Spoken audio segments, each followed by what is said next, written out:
Husband office থেকে বাসায় আগে আসলে কার কেমন বেনিফিটস হয় আমি জানি না। কিন্তু আমার কিন্তু লাস্ট দিন ভালোই বেনিফিটস ছিল। ঐদিন বাসায় আগে এসে বলল যে, "চলো তোমাদেরকে মেলায় ঘুরায় নিয়ে আসি।" এখানে হচ্ছে যে রথমেলাটা হয় প্রত্যেক বছর।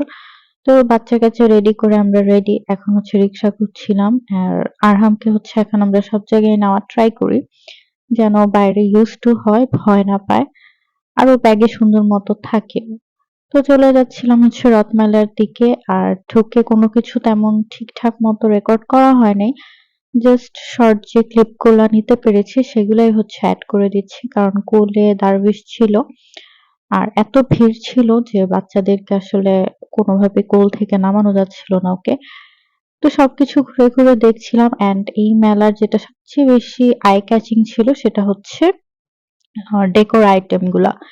সেগুলা এত সুন্দর মানে ঢাকায় থেকে এগুলা কিনে নিয়ে আসা, ক্যারি করাটা ঝামেলা দেখে আমার এখানে খুব একটা কেনা হয় না। তো এখানে হচ্ছে মেলায় এগুলা পেয়ে ভালোই হইছে। আমি অনেক কিছু নিয়েছি। এই বাবুই পাখির বাসাটাও নেওয়া হয়েছে কিন্তু সকালবেলা এসে পরের দিন তখন নিয়ে গিয়েছি। এখান থেকেও অনেক কিছু নেওয়া হয়েছে। কি, কি নিয়েছি সেটা অন্য একটা ব্লগে এড করে দিব। আর হচ্ছে অন্য কোনো কিছু আর তেমন নেওয়া হয় নাই। আর এই জায়গাটায় এসে আমার মন এত খারাপ হয়ে গেছে, যাদের মেয়ে বাচ্চা আছে তাদের জন্য হচ্ছে এই জায়গাটা খুব কাজে দিবে। এত সুন্দর, সুন্দর মেয়ে বাচ্চাদের জিনিস।